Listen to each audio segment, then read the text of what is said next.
আসসালামু আলাইকুম, সবাইকে ওয়েলকাম জানাচ্ছি নতুন আরও একটি ব্লগে। কেমন আছেন সবাই? আশা করি সবাই অনেক বেশি ভালো আছেন, সুস্থ আছেন। আমিও আছি আপনাদের দুয়ায় ও ভালোবাসায়। আজকে আপনাদের সাথে খুবই সুন্দর একটা ব্লগ আপনাদের মাঝে নিয়ে এসেছি।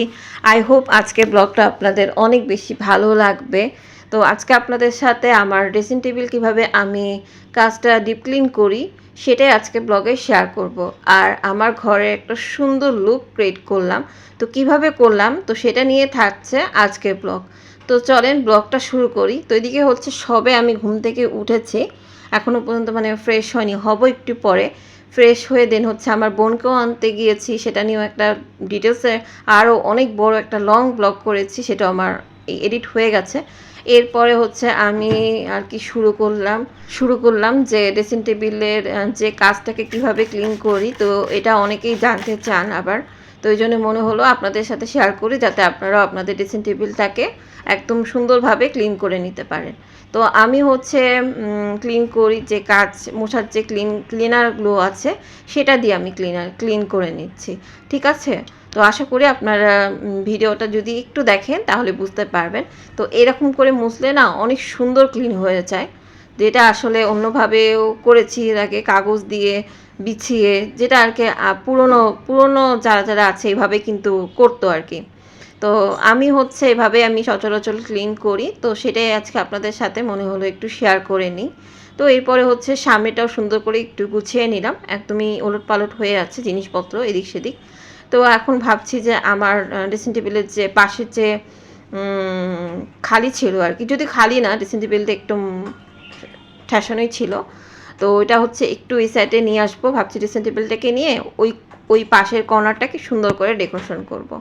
তো বাবুই পাখি বাসা, তো এই বাসাটাকে যে আমি কতবার এদিক সেদিক করি, কিন্তু মনের মতন কোথাও রাখতে পারি না।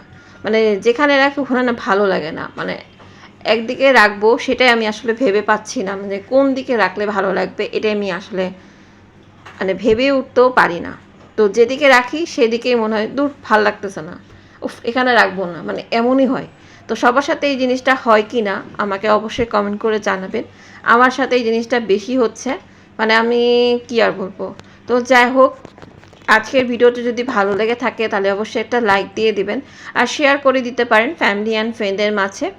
তো এরপরে হচ্ছে গুছিয়ে ফেললাম, কথা বলতে বলতে ড্রেসিং টেবিলের সামনেটা একদমই ওলট পালট হয়েছিল। আর আমি চেষ্টা করি আমার ড্রেসিং টেবিলটাকে সবসময় পরিপাটি করে রাখতে, এলোমেলো হতে দিই না। তো এরপরে হচ্ছে এই সব কিছুই হচ্ছে মোটামুটি আর কি সরিয়ে দিচ্ছি, গাছ, তারপরে আমার যে দুইটা রিং লাইট আছে সেটা আর কি। তো অনেকদিন ধরেই ভাবছিলাম যে এগুলো সরিয়ে একটু ঝাড়ু দিব আর কি। তো ঝাড়ু না দিয়ে না কেমন জানি ময়লা হয়ে গেছে, টাইলসটাও দেখতে ভালো লাগছে না, ভীষণ ময়লা। তো এই কাজটা যে করব, কিন্তু আসলে ব্যস্ততার কারণে ওইভাবে করতে পারছি না, আবার ভিডিও করতে হয়, কারণ ভিডিও ছাড়া আমি থাকতে পারি না, মানে একদম নেশা হয়ে গেছে। যখনই মন চায় তখনই আমি দেখা যায় যে কোনো না কোনো কিছুভাবে এডিট আমি করবই। তো সেটাই এখন করছি আর কি।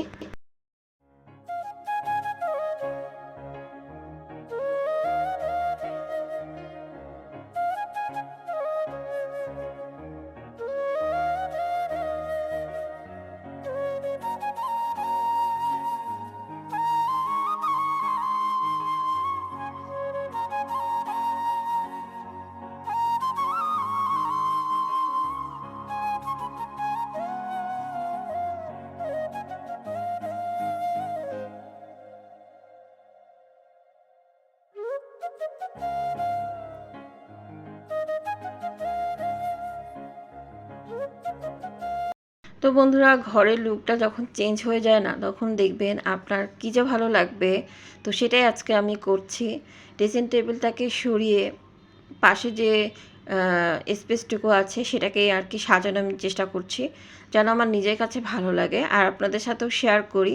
আসলে সব কিছু যখন শেয়ার করি তাহলে এই জিনিসটা কেন শেয়ার করব না।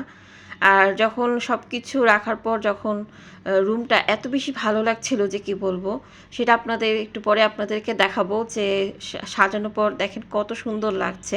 সেটা আপনারা আমার ভিডিও দেখে অবশ্যই বলবেন কেমন লাগছে গুছানোর পর আর কি। তো বন্ধুরা, ফাইনালি আমার ঘরের লুক আমি চেঞ্জই করে নিলাম। তো সামান্য কিছু দিয়েই ঘরটাকে সাজিয়ে নিয়েছি। অত বেশি খরচও করিনি। আমার ঘরে যা যা জিনিস ছিল তো সেটা নিয়ে একদম সুন্দর করে সাজিয়ে দিলাম।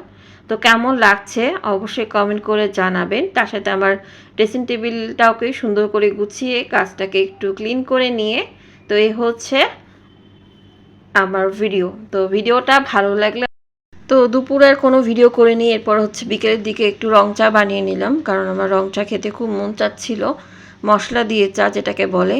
তবে এই মশলা চাটা না খেতে অনেক বেশি মজা লাগে। তো কার কার ভালো লাগে অবশ্যই কমেন্ট করে জানাবেন। তো এরপর হচ্ছে চাটাও আমি ঢেলে নিলাম। আর ধোয়া ওঠা চা খেতে কিন্তু অনেক বেশি ভালো লাগে। লাইক দিয়ে দিবেন আর কেমন লাগলো সেটা কমেন্ট বক্সে জানাতে ভুলবেন না। তো আজকে এই পর্যন্ত। আল্লাহ হাফেজ। আসসালামু আলাইকুম।